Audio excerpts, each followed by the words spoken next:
Introducing Ausbiz Capital GrowWise, a new fund which combines institutional insight and experience with a target return of 15% per annum.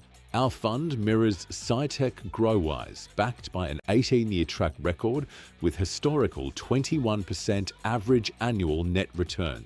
With more than $1.45 billion under management, the SciTech GrowWise Fund is led by award-winning global portfolio manager Ivan Sherman. The same strategy is now available to Australian investors from as little as $5,000. Discover Ausbiz Capital GrowWise, investing informed by experience.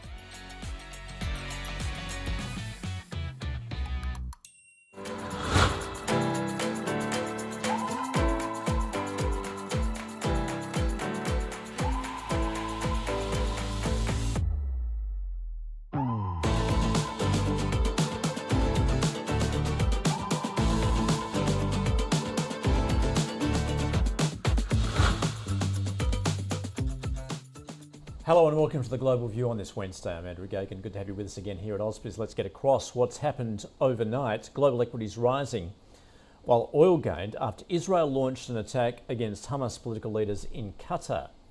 On Wall Street, the major indices rose with the S&P 500 and Nasdaq again closing at record highs. A downward revision in payrolls data buoyed investors on expectations the Federal Reserve will cut interest rates imminently to support economic growth. Stocks specifically, among the mega caps, shares of Apple fell after the company unveiled new iPhones that failed to excite investors. Broadcom dipped after the world's second most valuable chipmaker gained in the previous 5 sessions. Oracle shares surged 23% in extended trade after it released its quarterly report, expecting revenue in its cloud infrastructure business to grow 77% this year. Shares in Nebius soared almost 50% after the AI infrastructure firm signed a $17.5 billion deal with Microsoft. United Health shares jumped after it said it expects enrolment in the top-rated Medicare insurance plans to be in line with its expectations, which could mean bigger payments from the government to the health insurer. JP Morgan Chase rose, forecasting that investment banking revenue will grow in low double digits for the third quarter. Albemarle plunged due to easing supply concerns as the key Chinese battery company Cardillo is expected to, or CATL is expected to resume production at its lithium mine. And Class B shares of Fox Corp fell, along with News Corp shares, after Rupert Murdoch and his children reached an agreement that will give eldest son Lachlan control over the media empire. Well, Israel has launched an airstrike against the leaders of Hamas in Qatar's capital, Doha, killing 6 people and drawing international condemnation. The strikes risk derailing ceasefire talks by targeting senior Hamas negotiators in Qatar. And Qatar has condemned the strike as a criminal assault and vowed to respond. The White House describing it as a unilateral attack that does not advance American and Israeli interests. Meanwhile, in the US, more than 900,000 fewer jobs were created in the 12 months through to March than previously estimated, according to a revision of the data, indicating that jobs growth was already stalling before President Trump brought in his tariff regime. The downward payrolls revision supporting expectations the Fed will soon resume cutting interest rates. Benchmark US Treasury yields initially pairing gains following the payrolls revision. The 2-year rising to 3.55, the 10-year at 4.08%. Markets pricing in a 100% chance the Fed funds rate will be cut by 25 basis points at the next meeting on September 18th, with a total of around 6 more cuts in the easing cycle. US dollar rose on the day. The Aussie is up to 65.8 US cents, and Bitcoin continues to trade at around 111,000 US dollars. Well, oil prices have risen following Israel's attack on Hamas leadership in Doha. Brent crude futures about 0.5% higher at $66 a barrel. Copper is up. Iron ore jumping 1.7% at 107 US dollars a tonne. And gold continuing its record rally, trading at $3,625 an ounce, with investors seeking a safe haven amid geopolitical concerns and the prospect of US rate cuts. Let's get across what we are seeing with a focus on Wall Street. Peter Cardillo is joining us from Spartan Capital. He is the chief market economist there. Peter, welcome back. Good to catch up with you. So let's first start with what we're seeing on the equity front there. New highs on both the S&P and the NASDAQ. Is this all based on that expectation of rate cuts to come?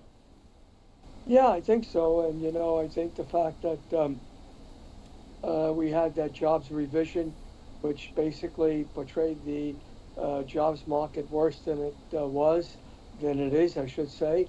And that, I think, is fueling now the prospects that the Fed might become more generous. Now, I'm not sure whether or not they'll cut a half a percentage points next week, but 25 basis points is already discounted in the market. So I think there's speculation that we might get a 50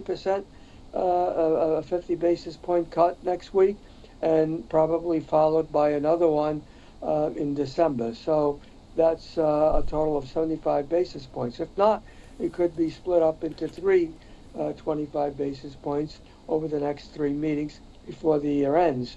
And of course, that's based on a weakened economy. Now, why do I question a 0.5% cut next week? Is because tomorrow we'll be getting a glimpse of inflation at the wholesale prices, and on Thursday we'll be getting a glimpse of inflation at the consumers level. And I think that both of them are likely to show a little bit more inflation remaining sticky. But the key to both the PPI and CPI will be the yearly basis that inflation is running at. So if we should see the core rate spike up to 3.1 or 3.2, and on the consumers side of things above 3%, I think all bets would be off that we see a 50 basis point cut next week. As you mentioned, there is the risk there. Perhaps that may be derailed given what we're likely to see with inflation tomorrow. Also got those headwinds from the rising Treasury yields. Peter, what are you seeing there? They have been climbing, particularly at the long end.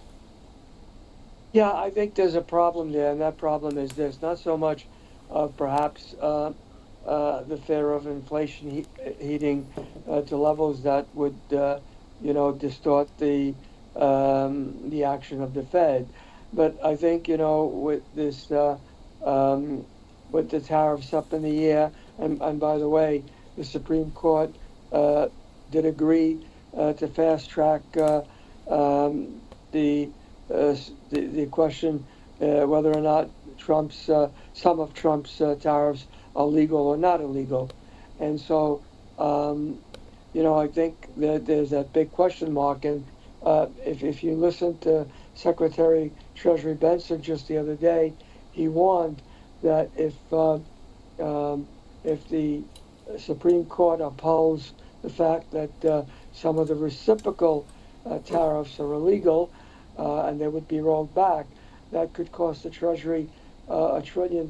That's a lot of money. And remember now that we've seen a big cut in the deficit, and that's all due to the tariffs of the money taking in. And that's what basically boosted up GDP. We're not seeing growth emanating because the consumer is going out and spending big time. No. We're not seeing industries going out and spending on capital investments. But we're seeing the economy improving, or GDP improving, on the tariffs, which have brought in a tremendous amount of money and is cutting down the deficit. So all of that could change.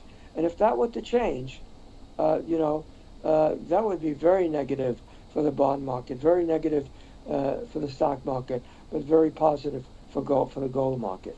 Well, speaking of gold, what are you seeing there, Peter, with obviously the prospects that rates are coming off, but also, once again, increased geopolitical risk given that latest strike that Israel instituted against Qatar?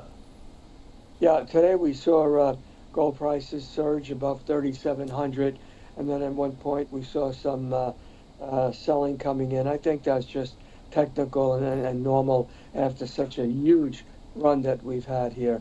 My short-term target is now raised to 4,000, maybe 4,001. And of course, on the longer term, we're looking at 5,000. Once again, gold has proven itself to be the true store of value. And in times of uncertainties, and of course, with all, not only the geopolitical uncertainties, but even the macro uncertainties that we face here in the States due to the tariffs and on a global scale as well, gold has proven itself to be the true store of value, and it's going to continue to rise. What's your view on oil at the moment, Peter? Because it didn't move a lot in response to that Israel's attack. But of course, we did see that OPEC Plus decision to increase production. Yeah.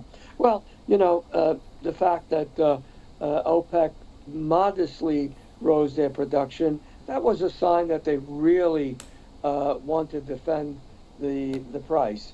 But they've had I don't want to say an agreement, but Trump has made it quite clear that he wanted oil prices down, and with the Saudis having promised to invest billions of dollars, they seem to be playing hand in hand. So I think it was a token way of trying to appease the White House, by the same token trying to defend prices. Now, the attack, of course, today, I don't think it's going to be long-lasting. There seems to be worldwide condemnation of it. Even the White House criticized it. So I think, when we're still basically in a bear market for oil, I don't see oil prices going much higher. There's still a supply factor out there. And, of course, India is likely to continue to buy cheap oil from Russia. Peter, great to get across what you are seeing in markets at the moment. Thanks for joining us in Spartan Capital. Thank you for having me. Let's return to the local market just ahead of the open on this Wednesday. A fairly flat opening anticipated there, with SPI futures down just 4 points. Stay with us. We'll get right across that in just a minute.